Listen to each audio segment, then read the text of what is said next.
my name is Jacob. I come from the company ROKOKO. We're based in San Francisco and Copenhagen. We've made this motion capture suit. It's got 19 sensors that each has a gyro, an accelerometer, and a compass.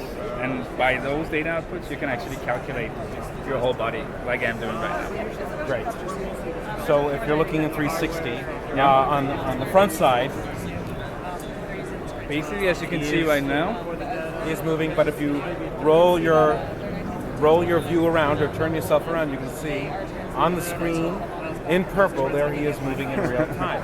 So this is every nuance of my body movement. So the reason we're here is saying that right now this is a development tool for film and games. So you record your movements and then you put them onto an animated character afterwards. But this could just as easily be the perfect input device for VR and AR. Right. So basically now we're holding joysticks. Everyone are looking the same. We would look the same. Right. If we put this on, we would actually look different. It wouldn't matter how we move. And I would recognize your body language, and we would like you just saw. So I would actually, my wife would be able to pick me out of a line of 1,000 frogs. Right? Yeah. This is very interesting. So you are working though here in real time. You have some software that does capture. Yeah. So basically the 19 sensors talk to a hub on my back that's connected through Wi-Fi to the computer. Okay. That's how we do it. You can also record locally on the hub. If you're outside without reach of Wi-Fi and you want to do recording, then it's just not live. If you want it live, then you go through Wi-Fi. And you can have up to 5 characters at one time on one access point. Okay. If you add another access point to your router, you can have 5 more. So basically you could be 100 characters at the same time in the virtual world. Talking about different sized people. Yes, obviously we are different sized people. And when you first invited me, you said, "Oh, you can even try one of the suits on," which I will not do right now. but relocating. How are you dealing with construction for different sized bodies and male, female? So basically, we have 4 sizes: small, medium, large, and extra large. And everywhere you have a sensor, you just strap it on tight, meaning that you can actually make it larger if you want to, and then you just strap it in. So the most important thing is that it's tight. It doesn't really matter where on your, we have a sensor for each non-bendable limb. So here on my arm, it can be either placed on this piece of my arm, but it just has to stay in place.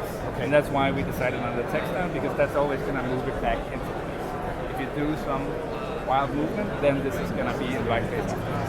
And waterproof, you'd have to put something over this to protect it, and then you'd have so my dream is, this is completely location independent compared to normal motion capture systems with cameras where you have to be within reach. Right. So you can record on location, outside, in nature, everywhere. So my dream is recording underwater. That would be, those kind of movements, you can only do that once you're underwater. Right, with the resistance of water. So it is not right now. It's going to be at some point, I hope, waterproof. Right now, you could put a wetsuit or dry suit on top, and then you would have your movements, and then you just record locally on the hub, and you would have those kind of movements. That's actually one of the videos we were working on in our marketing. Very cool. You mentioned about in comparison with other suits, because MOCAP has been around for movies, long time. I know there's a big price differential. Explain that if you would.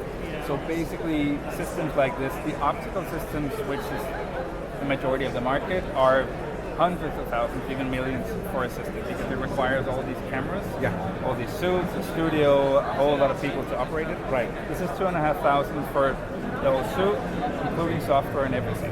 It's a fraction of that price. And with this suit, you can actually record, as I said, location independent. You can record anywhere. You could also record like close contact scenes. So dancing or fighting or everywhere where you have close contact, the optical systems would lose. Yes. Yeah, because you would, with the occlusion issue, you would block the view of the sensors. With this, you always have you have everything tracked. My right hand is always my right hand, no matter where I have it. So how many sensors are there here again at this point? So 19 sensors now.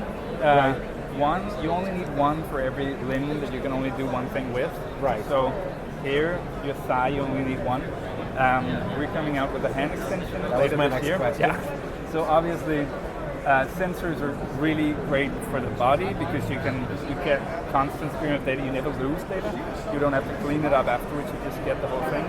Obviously, with hands, you have even more to gain from sensors because you constantly block the views and you constantly have your hands clenched or behind your back. So with sensors, that would be just a big breakthrough for actually getting finger tracking. And I've also seen MOCAP where they put facial units on. So that's a lot. Yeah. So facial is, no one. I wish someone disrupted facial like we are disrupting the body. No one's doing it, in my opinion, in a good way. I think I've seen a couple of there's a company called FaceRig that are trying to automate it, make it cheaper, make it more affordable, make it easier to make. But as long as it requires sensors in your head or this big, someone has to figure this out in a better way. And we're not going into the facial space. That's it's fair optical. enough. We don't like optical. Okay. So $2,500 more or less is the retail price? That's the retail price. And so right now it's a development tool okay. for recording movements, putting them onto animated characters. We integrate with Unity, so we have a native plugin for Unity, Unreal, and Motion Builder. If you work in Maya or Max, you can just record here, export in FBX, and then import into the software you work in, Blender, whatever you work in.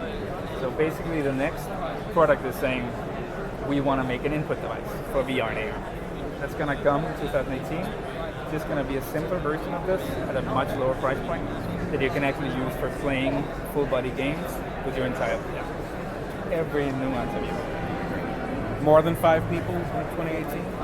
It's going to be more than 5. So it's 5 people is a lot. 5 people is a lot. So you can extend. It's good. I can't disclose too much, but we're working a lot on that, and I think once you have a Wi-Fi, it depends on how many access points you have. Okay. Many buildings have more than one. You can divide it out, and you can, So there are ways to get more people. Okay, great. ROKOKO, ROKOKO.com. Exactly. It's available right now.